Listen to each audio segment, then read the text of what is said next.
প্রতি বছর সামারে আমরা ফ্রেন্ডসরা একসাথে খিচুড়ি পিকনিক করি।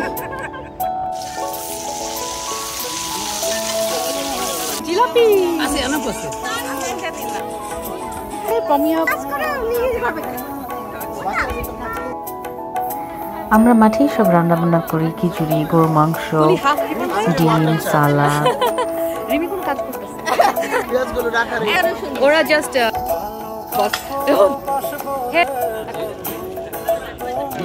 মাখানোর চেষ্টা করে।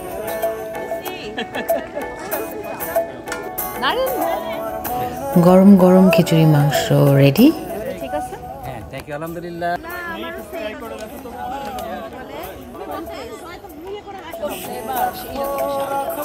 কি বলে শেষ হবে না। শিমুল ভাই অনেক কষ্ট করে ট্যাপটা অন